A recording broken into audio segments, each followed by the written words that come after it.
The new proposal suggesting mandatory eye exams for older drivers is sparking huge debate. Is this a necessary safety measure, as the DVLA is trumpeting, or is it simply age discrimination? Or are they trying to get us off the roads? You know that feeling when a new government policy just makes your blood boil? Well, that's exactly how I feel about this. Well, stick around, because I'm diving back into this argument, joining literally thousands of our viewers who have had plenty to say on the matter. Now it's my turn. Welcome to Grey Matters.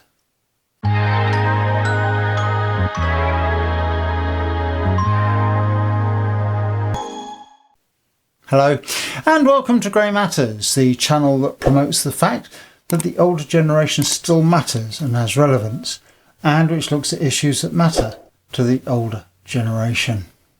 So let's look at this then.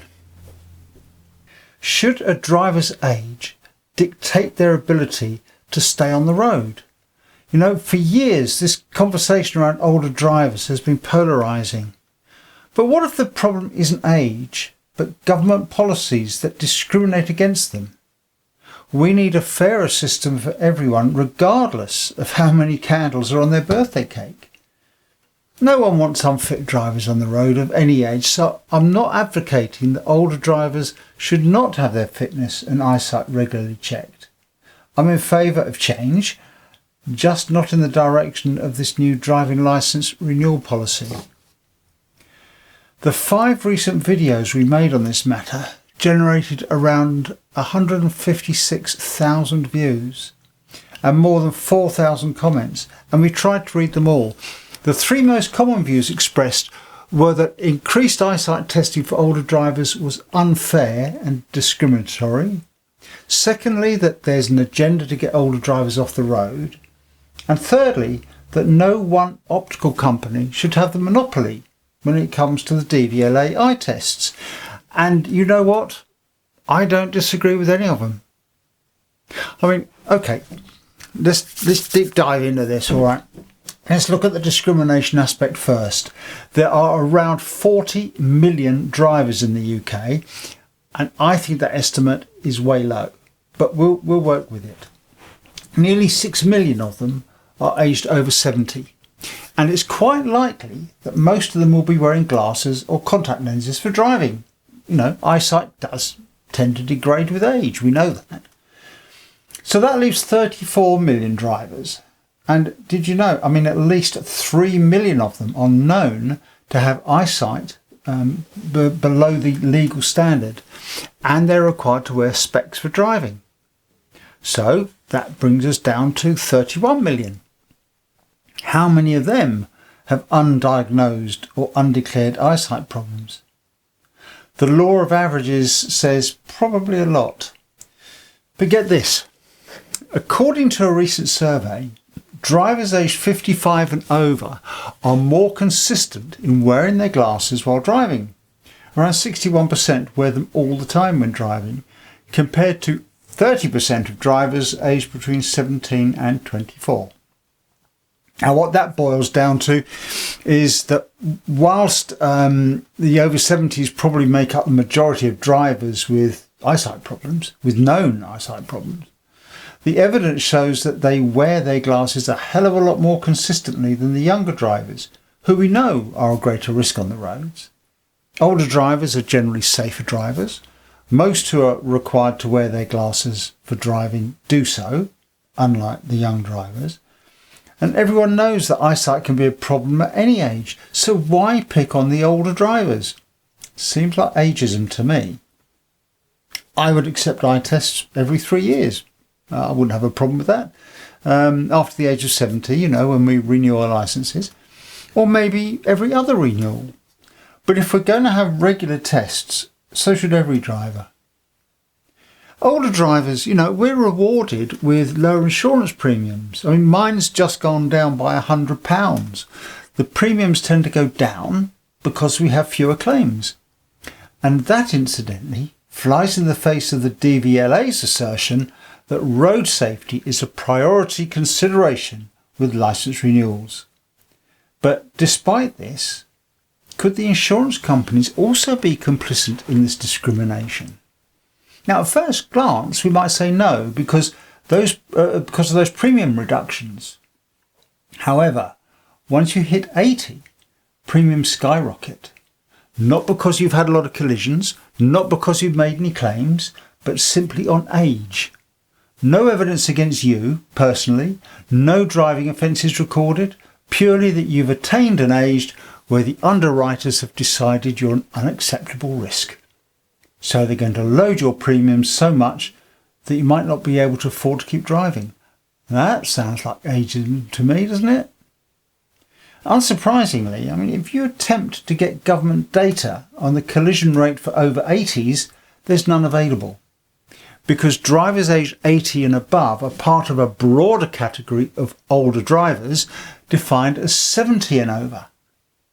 So if insurance companies are loading those premiums for those in their 80s, then the data should be there to prove they're a high-risk category. If not, then it's ageism, pure and simple. It's age discrimination and nothing else. So yes, I do think the system discriminates on age. The DVLA must surely know that with 31 million drivers out there under 70 years old, there's going to be far more drivers out there with medical issues and eyesight problems than just us old uns. And that brings us to our second most common comment, that there's an agenda to get older drivers off the road. Now, as I mentioned in the last video, new rules, when they get enacted, will allow the DVLA to demand medical screening and eye tests from drivers over 70 who renew their licences, even if they've not declared a notifiable medical issue. I won't go into all the reasons why I think that's unacceptable. I covered that in the last video, and I'll make sure it's linked at the end of this edition if you've not seen it. But in short, it means they're on a fishing exercise. They're looking for reasons not to renew licences. And I don't believe they're alone in this. Remember that comment I quoted in the last video about the Specsavers employee who came onto the shop floor gleefully announcing that that's another one we've got off the road. Do you remember that? Shocking. And the stats don't add up either. In a previous edition of Grey Matters, I told you that younger drivers, particularly those under 25, tend to have a higher rate of collisions compared to older drivers. I think a lot of us already knew that. It's mostly due to inexperience and riskier driving behaviours such as overtaking and speeding. They are 4 times more likely to be killed or seriously injured than those of us who are older. There seems to be a conclusive imbalance in the way older drivers are treated. Medical issues such as illness or mental or physical disability account for only 11% of collisions. So why does the DVLA put so much emphasis on that when we come to renew our licences?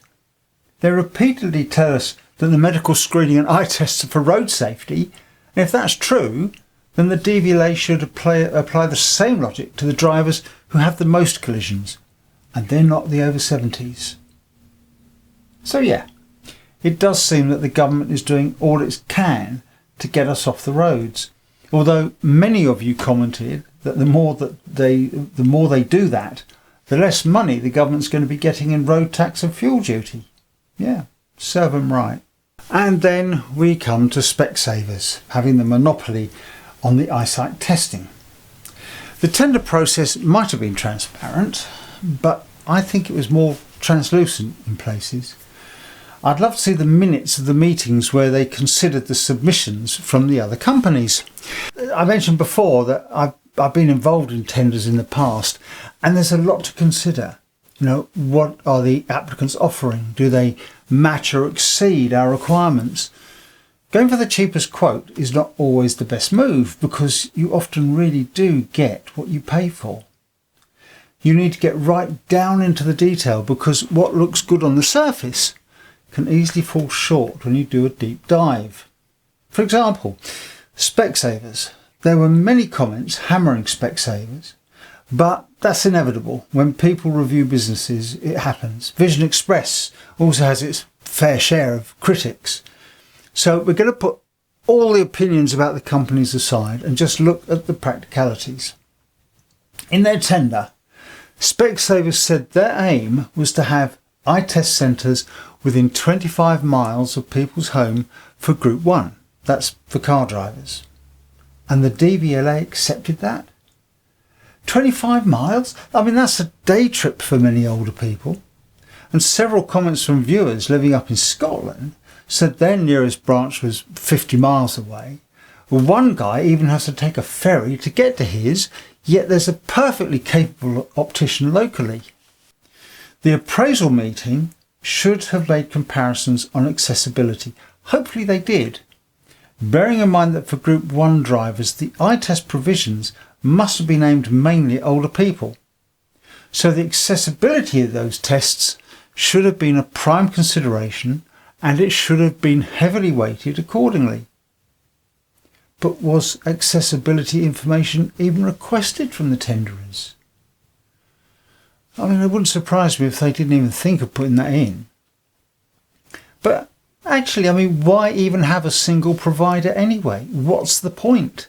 It's so unnecessary, in my opinion. Just do away with the whole tender process and let every optician in the country know what your requirements are, how much you're going to pay per eye test, and then every optician who has the required equipment can register for inclusion as a supplier. For the drivers, it would mean that the DVLA would give them a list of compliant opticians near to them, and they could choose the one they want. Suddenly, instead of around just 500 Specsavers branches, many inconveniently placed, there will be thousands of opticians covering every part of the UK. So here's my message to the DVLA. Stop targeting the over 70s. The data doesn't support it. Instead, put as much effort into screening the entire motoring population. Get rid of the eye test monopoly and let the whole industry benefit, which will make life so much easier for everyone, whatever their age. That's my opinion on those 3 points. I think everyone's absolutely right. I think that is age discrimination. I think that they are trying to get us off the road, and I don't agree that Specsavers should be the only optician. They shouldn't have a monopoly. It should be opened up to the whole country. You know, the way the current government has been targeting pensioners since they came into power is nothing short of disgusting. And if it hadn't been for people power, Rachel Thieves would never have U-turned and reinstated the winter fuel payment. Now she's after our meagre savings, but until the autumn budget, we won't know exactly what she's planning. One thing we do know is that even if the rumour mill has it all wrong, she will still probably find a way to financially attack pensioners again. I might well take a look at what the financial pundits are predicting in a future episode, so keep your eyes open for that. Guys, we have a fantastic viewer base of people who appreciate our content, and indeed we've welcomed nearly 10,000 new subscribers in the past 4 weeks. Our views for August to date have reached a phenomenal 500,000, and some viewers unfortunately still can't find the hype button. It should be visible on tablets and smartphones for the first 7 days after the videos are published, but it seems not everyone can see it. I wish I could help, but maybe it's just YouTube controlling the amount of hypes that channels get. Who knows? We did have a couple of comments from international viewers complaining that they didn't realise we were talking about the UK until they were halfway through the video, for which I apologise, but we are a UK channel. Having said that, we get lots of comments from viewers in Australia, New Zealand, America, Canada, and around Europe. So if you're viewing from outside the UK, don't let that put you off. Please do tell us about how things are done where you live. And keep those emails and comments coming, because we feed off them. We try to read them all. We acknowledge and reply to many, many of them, and they help to build our community. They help us also to recognise our regular contributors, and they also help us to feel the mood of the viewers and drive our content. So thank you very much for your support. It really is appreciated. If you've not subscribed yet, please do hit the like button as well, and the hype button if it's there, and of course the bell to stay notified of our future content. We are now trying to drop an episode every Wednesday at 1:30 p.m. if we can. So keep an eye out for them. In the meantime, I've had my rant. Thanks for joining us, and until the next time on Grey Matters, it's bye for now.